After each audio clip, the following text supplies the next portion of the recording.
Hello, hello again, ding dongs. It is I, Allison Dixon, back yet again with another episode on our continuing multi-level marketing series with my friend Beverly Bambury. Welcome back, Beverly. Woo!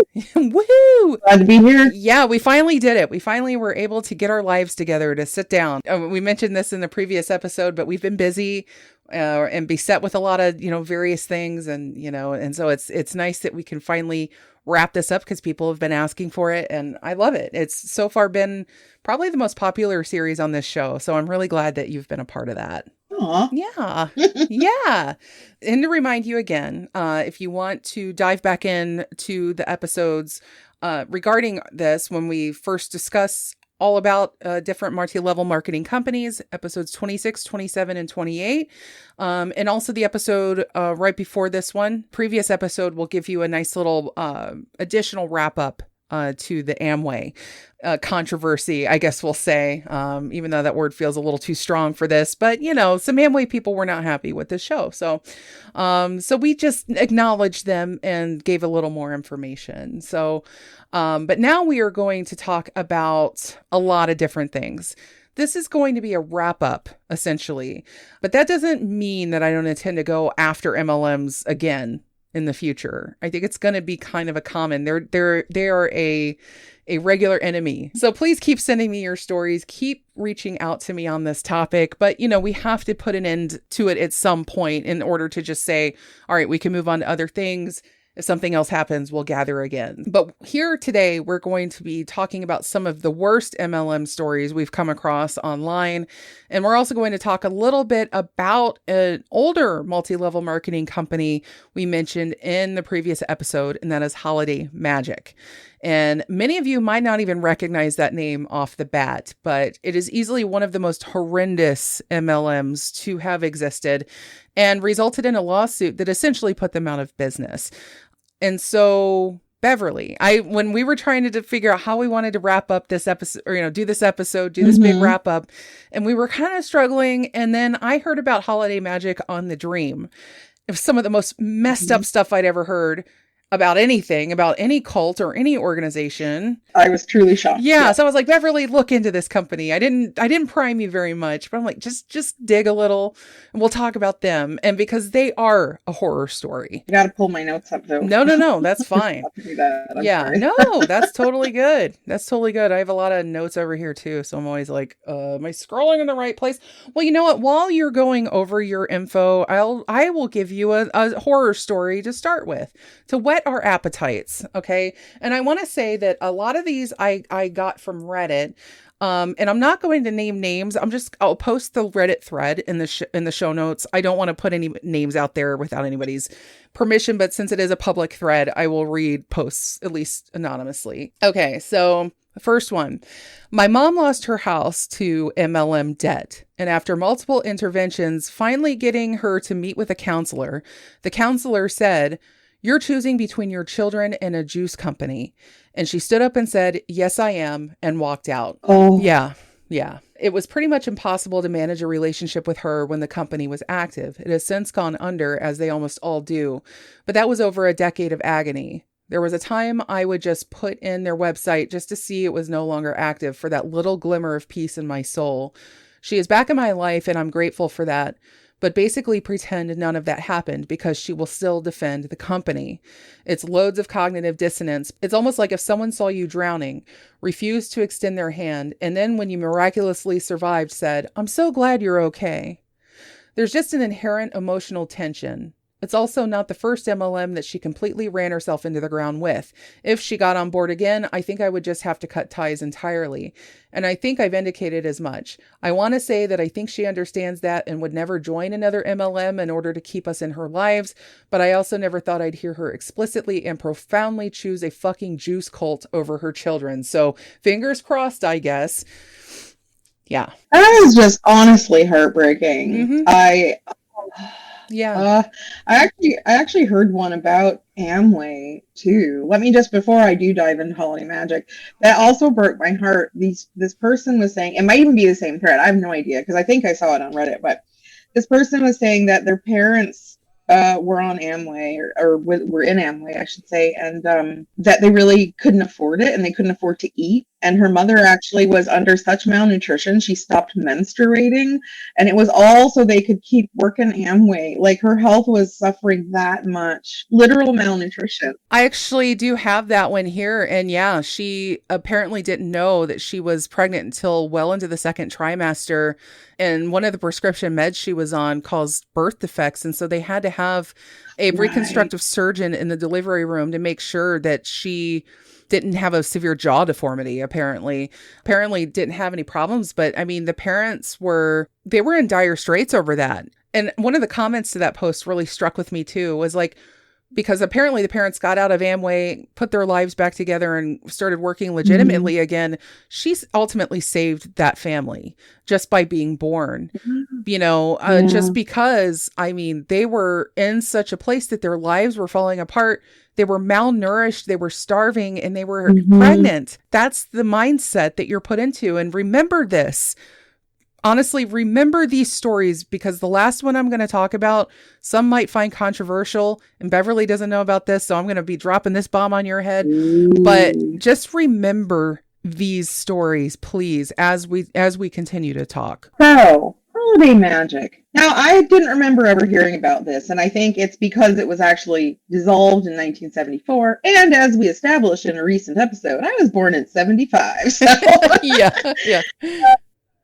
So holiday magic actually starts with almost like a legend. Okay, so the guy who started it was named William Penn Patrick. Total nutbag. Sounds very waspy. Also, I love it. It's so American. Like, William Penn Patrick. He absolutely has like a copy of How to Win Friends and Influence People on every bookshelf in his house. 100%.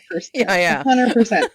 The story goes that in 1964. And by the way, he'd already had like bankruptcies and failed businesses before this. But anyways, this youngish man, Patrick, walking down the road, and he sees a garage sale or something like that, where he sees like all this stock, and the person had all this fruit scented cosmetics, and it was a company called Zolene. I assume that's how you pronounce it, Zolene, or Zed if you're Canadian and British. And basically, the Zolene was going to go out of business. So our hero here, Patrick, that's in quotes, by the way. You can't see my scare quotes. He purchased all of their supplies for a little over $16,000. Which, I mean, you got to figure in the 60s. I didn't do the math, but I'm sure that would be a lot more money today. Definitely. And he used all of that stuff to found a company, Holiday Magic. And I honestly don't know why it was called Holiday Magic. To my knowledge, it had nothing to do with holidays, but no, I don't know. Maybe somebody else knows something I don't. But anyways, so he actually started selling distributorships in the company. So he actually had this idea already of this sort of MLM type structure, even though it wasn't very well established at the time. So another interesting thing, though, this wasn't just a regular old business guy. Now, I remember hearing about some of this stuff when I was a kid, and probably people much younger than us will have no idea what any of this stuff is. But Patrick was his last name. All these first names. Oh, so many. Anyway, we'll just call him Patrick. I like that. This is his last name.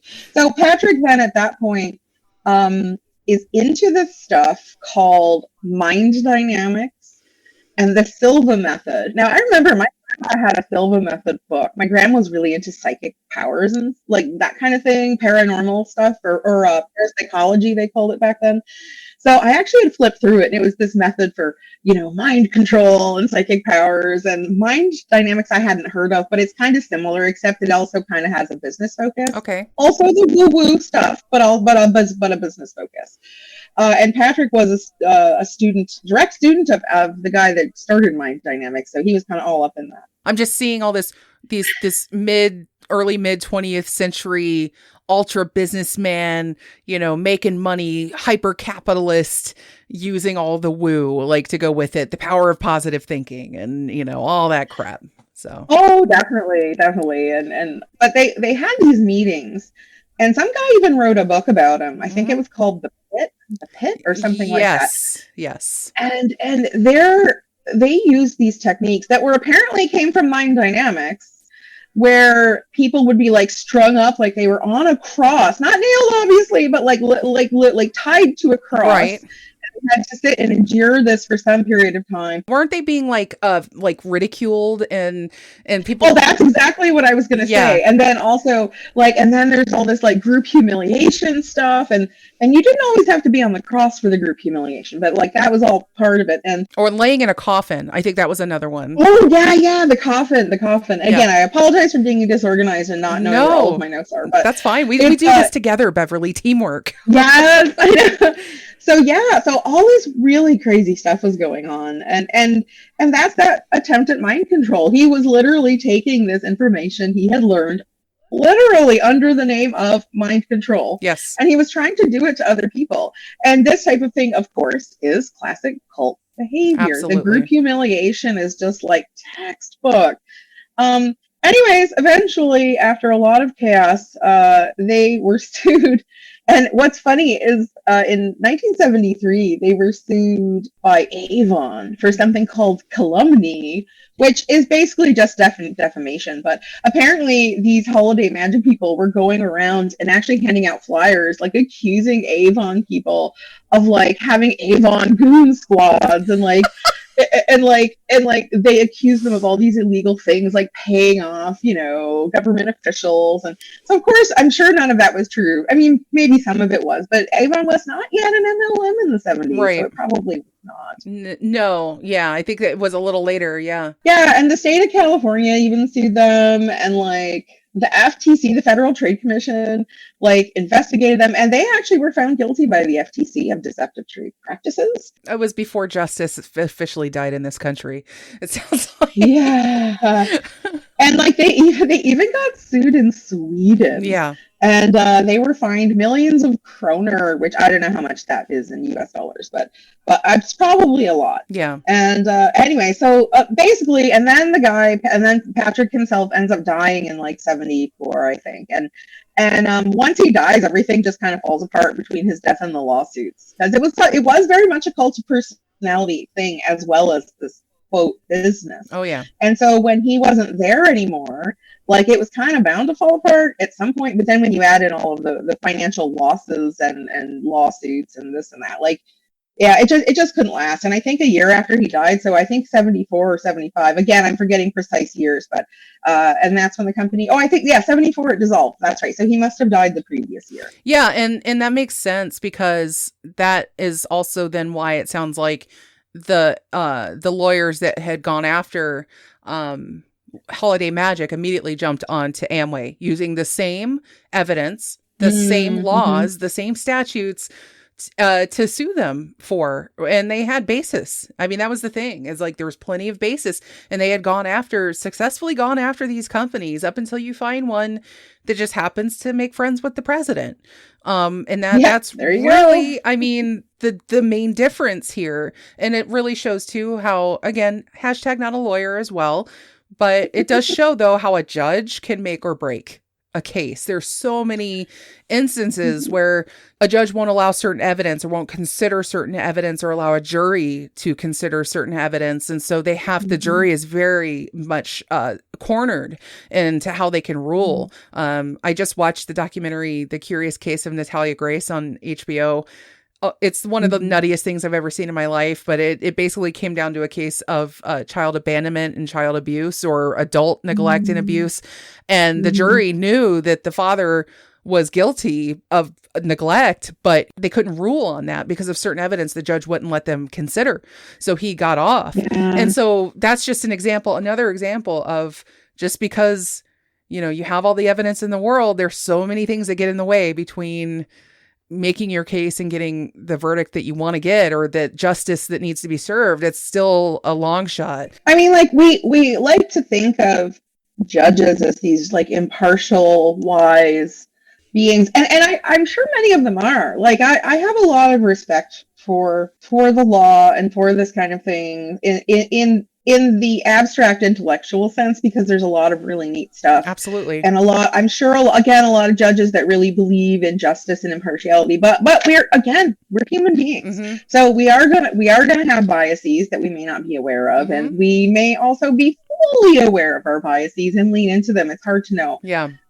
So anyways, yeah. This is one example too of we know that at least before Amway rewrote the book and a lot of laws have come in and make it a lot harder to break these companies up, that at one point our country was very interested in doing something about it. But come the mid-70s, that all kind of flip-flopped. And so now here we are. And I think we're in another situation at the moment where it feels like companies are getting a lot more ballsy about what they're putting out there or not putting out there. And I think we're about to have another round of possibly potential lawsuits, depending on where things go. I mean, we just don't know. Yeah, I mean, I wouldn't be surprised. And I mean, all the stuff that happened with LuLaRoe and all this other stuff. I mean, there is a point at which they go too far. And I forgot one really interesting thing that I did find when I was reading about holiday magic is they are actually used apparently in law school courses as an example of a corporate scam. But so yeah, I just think it's interesting. And like Columbia Law Review in Chicago and like, yeah, so it was really interesting that this is an example that still apparently gets taught or was being taught fairly recently. It needs to be. And what's interesting though, is such a dissonance has been created between like, oh yeah, this company, Holiday Magic, they were really bad. And they were very bad. They were building up a genuine cult in addition to the scam, the pyramid scam. But when you talk about the abuse and everything that happened, it's very much an extreme version of this. But ultimately, we're still doing that. And so we make it sound like, oh, this is the thing we dealt with. And then we came along and we rewrote the rules. And so now, this is legal. And this is what people are being told whenever they're being pitched on joining an MLM. Oh, we took care of the illegal pyramid scheme. This wouldn't be illegal, or I wouldn't do anything illegal. It's not a pyramid scheme. And it's like, come on. And the other thing is, like, harkening back to your recent Ding Dong Ditch episode where we kind of wrapped up the Amway thing. The person who left the review said the people who don't make it, or the majority of people don't make it because they're lazy and they're losers and all that stuff. Guess what?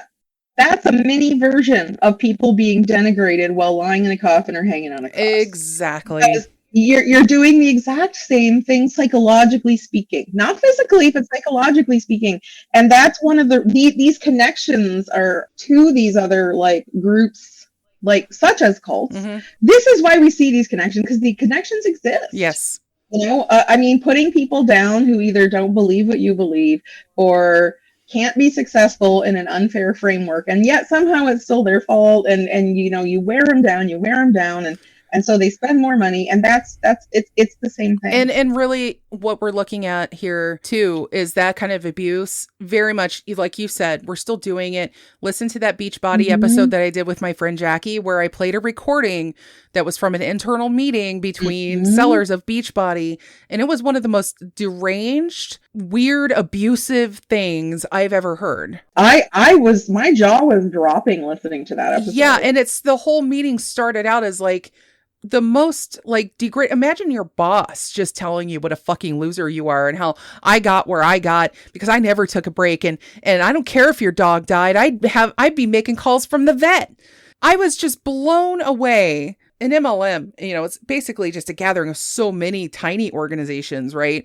Your upline, your downline, whatever might not be that toxic, but that doesn't mean that it's not happening in somebody else's upline. Yeah, and I would like to say, just kind of in fairness, I don't know every single MLM. I don't know every network marketing company.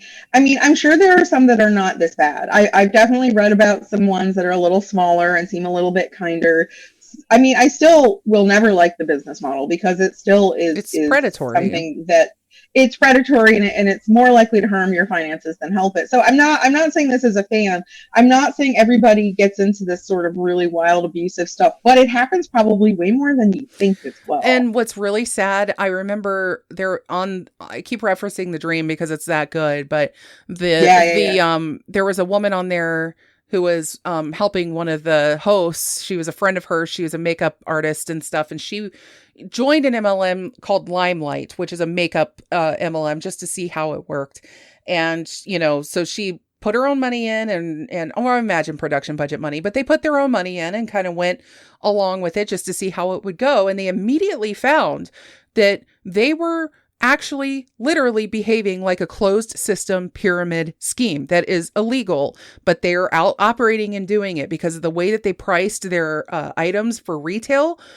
It would cost like $10 for the seller to buy a stick of lipstick to then turn around and sell it for like 20 some or whatever. Well, yeah, Walgreens is not paying those or not selling at those kind of margins, guys. Not at all. And so, and another sad thing is she went to this Limelight convention conference. They all have their conferences, right? And they cost a lot of money to go to. And you gotta pay. You gotta pay. And she went, and the saddest thing in the world, and she was broken by this experience, is that most of the women, and I will say women because it was almost all women were there, had the saddest stories. Everybody who went was having trouble making sales, every one of them. And they wanted to go there and get pointers on how to be successful. And there were people there. There was a woman there who just wanted to make enough money to buy her husband a gravestone because he had been without a headstone since he died. And there was other people there that were in such awful, dire straits. And then you have these people yelling at them or talking down to them and spouting nothing but platitudes and telling them to keep going and spending more money, all while they fucking know every one of these people is going to probably be left penniless or worse. And it's sick. If you were a community, you would have gathered together and you would have paid for that fucking headstone together. You would have crowdfunded or whatever was crowdfunding back then. If you were a community, you would not let the members of your community have these problems. This is not an organization of friends. And I think that you're lured in by thinking that they're going to be your friends. They're going to be your friend as long as you're in it. Once you're out, or once you tap out or realize you can't do anymore, literally cannot afford to do this for another day, you lose those friendships. And these horror stories that I have listed, there were so many that I went through like that people that were lonely or just scared or just starting out in life, and they were latched onto by an Amway person or a Mary Kay person, and they went into debt. This one got me too. So this is another Amway story from that Reddit post. We had a person get on the team who was clearly struggling financially. They decided at a team gathering to share that they were literally putting every last dollar they had into, quote, making their Amway business work. His wife said they couldn't really afford heat and had frost on their windows during the winter months.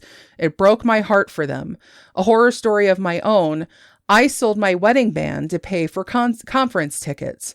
A series of unfortunate events happened in our life while we were deep in Amway. I refused to use a credit card for the conference ticket as we had been told that wasn't, quote, sowing good seeds. I begged my spouse to go pawn it and get enough for the tickets. I finally managed to convince him that we had to be at the conference. He told me he cried on the way home after selling it. It's a smaller story, but just imagine, multiply this by many thousands. There are probably so many like this. Exactly. It's small, but it's like illustrative. And I know that in the LuLaRoe documentary, what was it called? LuLaRich. LuLaRich, that's it. That I know one of the ladies they interviewed talked about her marriage falling apart because of it. You know, and we've talked about sunk costs before, the sunk cost fallacy. We don't have to get into it again. But I do want to mention it because if you're only hearing this first and not the previous episodes, it's something that will keep you doing what you're doing, even when it is not good, because you feel like you've already put in so much time, effort, or money. Right. And so it's just got to work. Right. And unfortunately, that is just not always the case. So you're absolutely right. And I mean, there's another one. This one. So many of these piss me off. This is one from Arbonne, which is another kind of lifestyle, supplements, oils, whatever. Kind of shampoos. Yeah. And apparently they're one of the worst ones. But people are asking me to cover Arbonne. I'll have to do it at some other time. But I met this girl who was forming a friendship with me, but later realized it was just to sell me Arbonne. This classic story. After signing me up and getting me to purchase all this bullshit, she brought back some pack from Vegas that was new products and was like $400. I didn't want it, but she got me one, so I scraped up the money to pay for it. She also convinced me to do their nutrition thing and quit taking my meds. I'm bipolar, and that ended really badly. Her husband liked to gossip about how it ended badly for me when I quit taking my meds. He thought my breakdown was hilarious and would tell the story to anyone who would listen. I finally publicly posted about his wife's affair to shut him up. I guess everyone has skeletons, huh? So that one, Oh my God. that one takes you on a little journey, doesn't it? Like, shitty people treating people really badly. And this isn't the first one. I've seen stories where mothers who've had stillborn children or multiple miscarriages were hit up by people from Herbalife and Arbonne and Young Living and all these oil companies, like saying, oh, if you take these, your baby won't die. One of the stories I read elsewhere on Huffington Post, I believe, I don't know, one of these listicles about MLM horror stories. And there are so many for a reason. But it's about cancer. So it's a similar theme. It says this: when I announced to my friends and family on Facebook I'd been diagnosed with thyroid cancer, I received friend requests from a friend from high school's two sisters. I had not talked with this friend since high school, and her sisters were people I'd never met. I immediately thought, oh no, they're in a pyramid scheme and they want me to join, and I was correct. I added them to be courteous, and here's kind of where, just as an aside from me, Beverly here, like sort of, you don't have to accept people you think are trying to recruit you into a scam. But anyways, I added them to be curious, and also out of morbid curiosity at how long it would take for them to descend upon me. One wrote immediately asking if I'd seen her post about the Plexus pink drink. The other waited a month and wrote me to introduce herself and immediately launched into asking if I had tried Plexus and if I wanted the info on it. The sister said nothing about my cancer diagnosis, but clearly told her sisters, the friend had said nothing about the cancer diagnosis, but had clearly told her sisters about it, so they could circle around me like vultures looking for a potential cancer success story that they could take credit for, instead of the world-renowned hospital and doctors treating me. It was also gross, and I wanted to call them out on their predatory behavior, acting like they weren't aware of my situation, but clearly trying to take advantage of it. But I didn't want to engage, so I just ignored it completely. Unbelievable.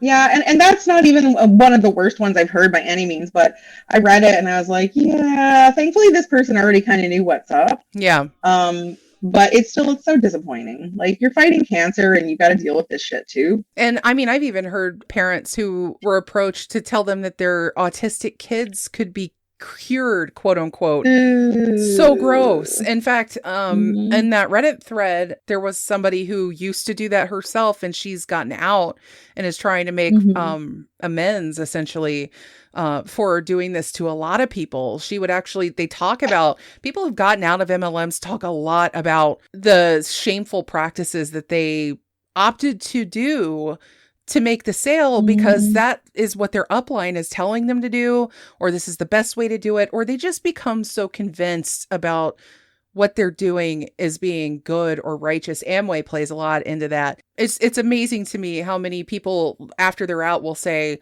like, I did these awful things. That wasn't something I ever imagined that I would do, or something that I would think would be right. But once you're in that situation where you've made this investment and you're getting all this pressure around you to participate in the way that you're supposed to make it work. And what you ultimately find is you're ending up alienating so many people in your family and friend circles and your social circles. And a lot of people don't realize how bad it is until they get out and they realize that, wow, all the people that I had before this are not here. And that's the one thing that what makes me strongly urge people, like, just don't go down that road, because the work you're going to have to do after is going to be pretty immense.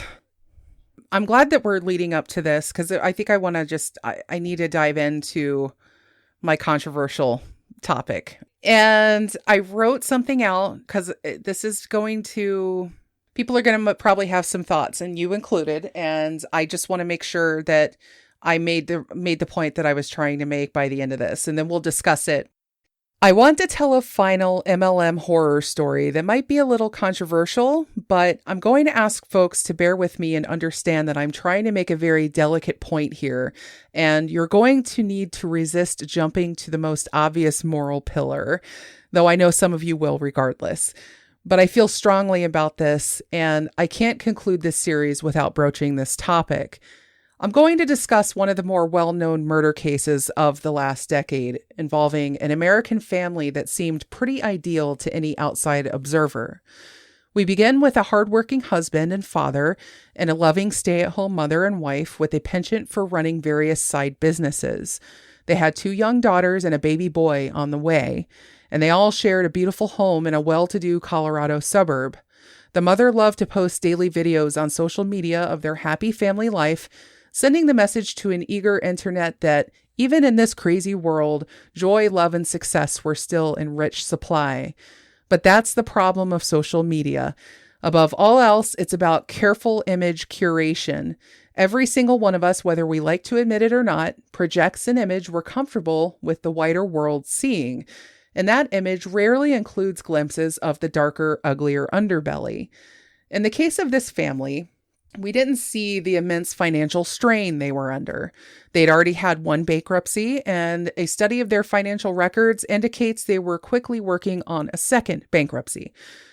Their big, beautiful home on the brink of foreclosure due to several missed mortgage payments. And that loving, hardworking husband, well, he was having an affair with a younger, unattached woman. We would only learn through terrible retrospect of the myriad cracks in this family's carefully crafted facade, and in those cracks was breeding something particularly noxious. Late one night, the husband waited for his pregnant wife to return from a business conference. He then strangled her and their 2 little girls and took their bodies out to an oil field where he would hide the girls in an underground oil tank and then bury his wife in a shallow grave. He was soon caught, eventually confessed, and he currently sits in prison. This case has been covered to a massive extent, but what most never mention is the MLM connection. And it's hard, I get it. If we talk about how one of the murder victims was involved in at least 6 multi-level marketing schemes, and that those schemes mounted massive debt that added to the family's faltering dynamic, from the finances and bankruptcies and constant videos on social media, which were actually in most cases sales pitches for whatever products she was selling, it might sound like we're saying she's to blame for the actions of her sick, murdering bastard of a husband, but that's hugely reductive, and it's not the discussion I'm looking to have. Only he is responsible for the horrible choice he made and no one else. I want to make that clear. What I want to talk about instead are conditions. I want to talk about how every single marriage and family is its own individual pressure cooker, and how some of those pressure cookers have far better regulation valves than others. I'm actually not even sure this couple had a regulation valve at all. The pressure just built and built over time. And couples that engage in this level of financial irresponsibility and refuse to address the problems that lead to it head on are also not as likely to talk about other problems they might be having. The sorts of problems that lead to a lack of affection, that lead to affairs and other secrets, deeply repressed resentments, stack and warp the people holding on to them. So let's take this back to MLMs, because I know that I've said a lot here.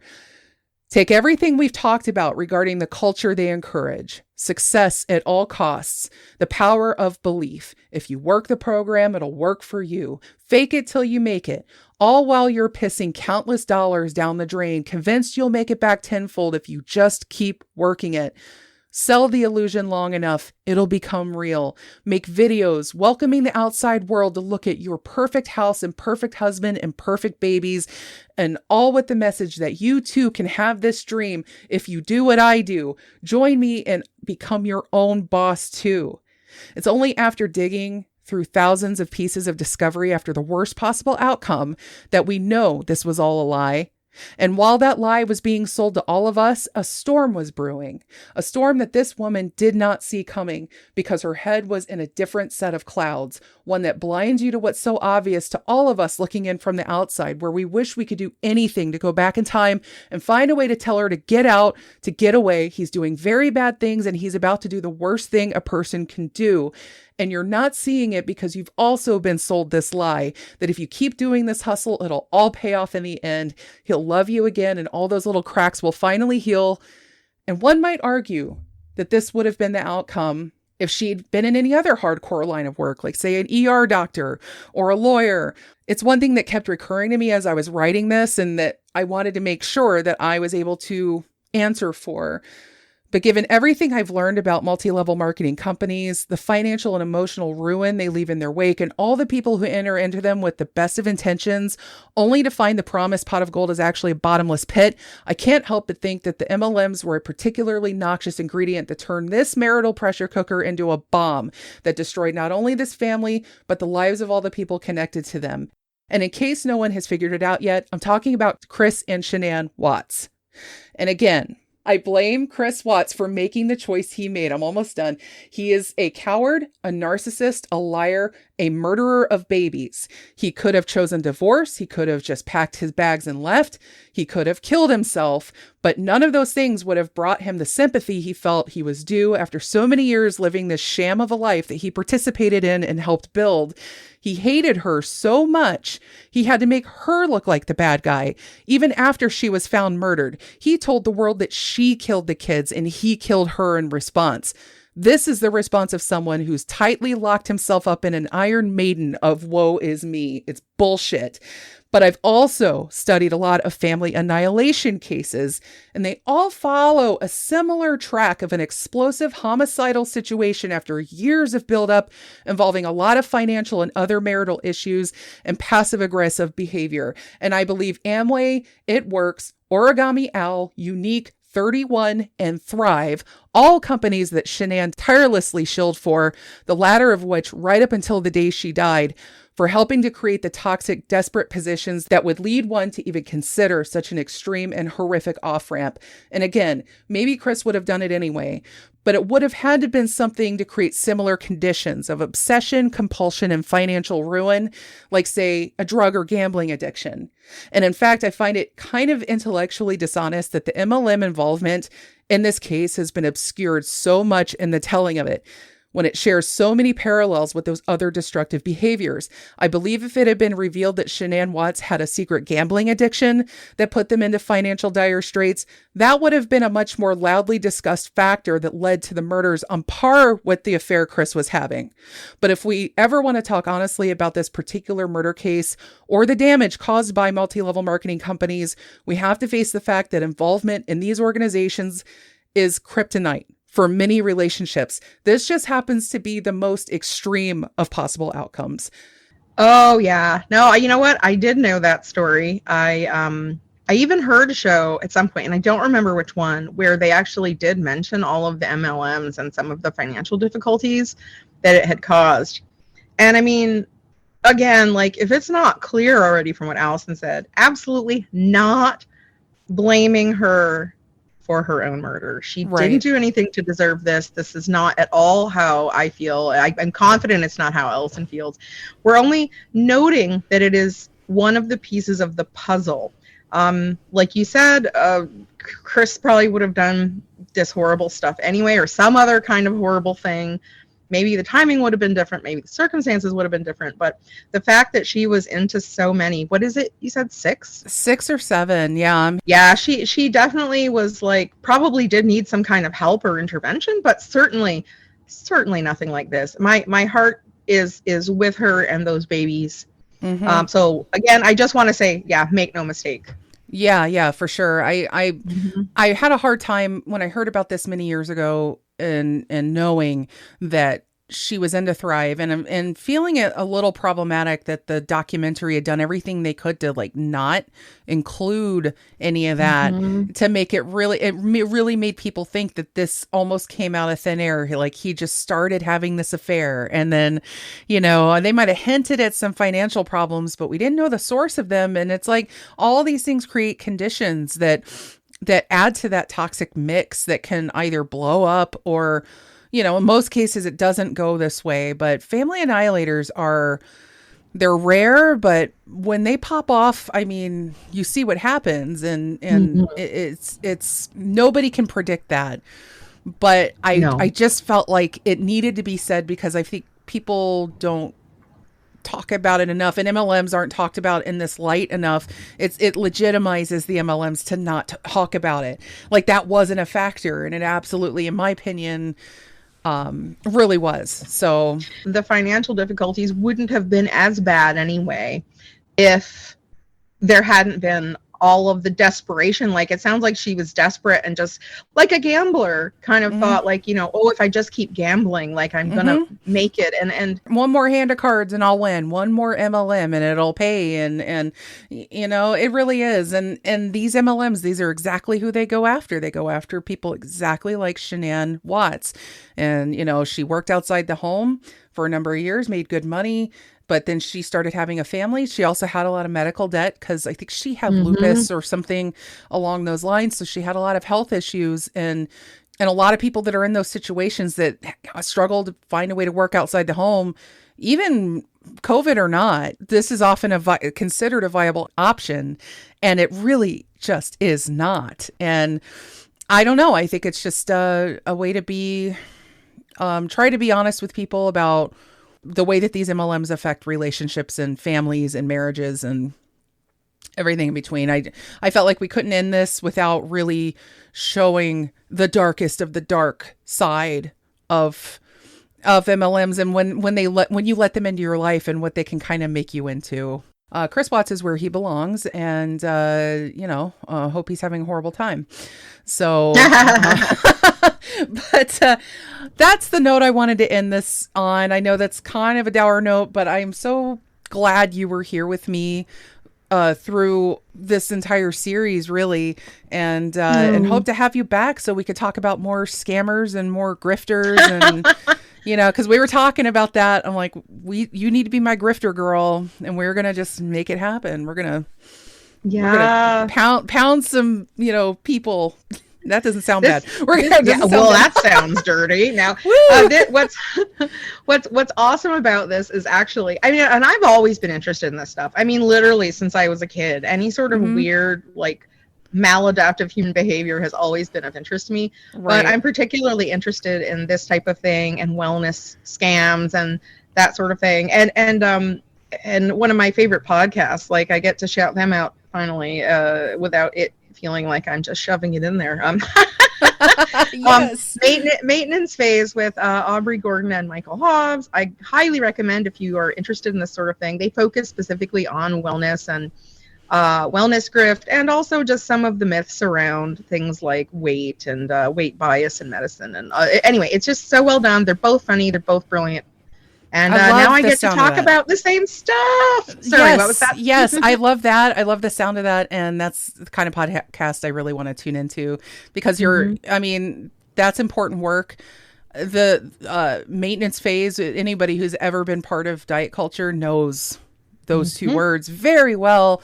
And so I love that they are doing that kind of work. And yeah, I'd absolutely love to join in on that and expose some of these people, because the fans of this show have a big overlap with the true crime community. And I think they also really love this discussion of scammers, scam artists, and MLMs and things like that, because when it comes to crime, there's all different kinds. It ain't just murder.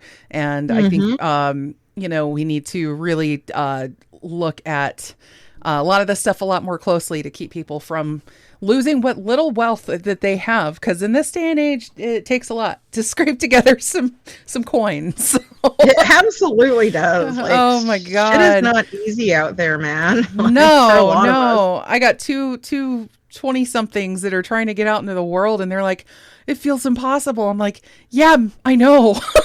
I don't know what to do.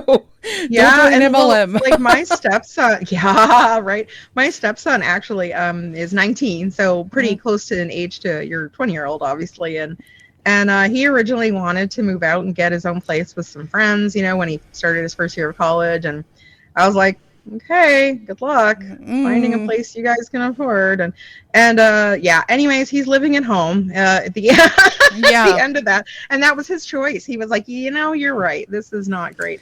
And of course, in the Toronto area where we are, rents are just crazy high. And you know, at his age too is when I see a lot of these other MLMs that are not like the direct sales, like what we've been talking about, like mostly on this series. You know, the people that hang out in like a Walmart or a Sam's Club, and they're trying to sell you a phone plan or a new energy plan, or, you know, the people always try to grab you for the satellite service and stuff. Those people are not working for DirecTV or Verizon, or they are working for essentially an MLM type company, and they reel in college students left and right, and they're in job listings on Indeed and things like that, and they disguise it very well. My oldest son has fallen for those a few times, and I'm like, if you're not sure, go over to Reddit and type that name in, and I guarantee you will find some information that... And you know who else targets really young people also is Cutco.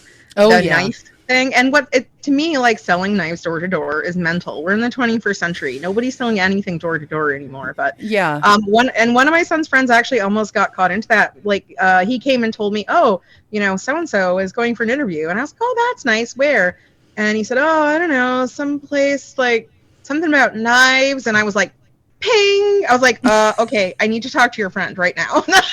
Yes. Anyways, I believe I saved that young person from joining Cutco. So, oh, good. I mean, we do everything that we can, right? Because that's the thing. The young people, they are perfect prey. They're almost as perfect prey for the same reason a senior citizen might be, because they, or any vulnerable person, let's just say that, because, they might not have the resources or the know-how or the, that if they haven't been in touch with it. So, yeah. And you don't have the experience. You don't know what it is like to have a job interview yet. You don't know how it works. And it's not hard to get caught up in something. Like, it really is.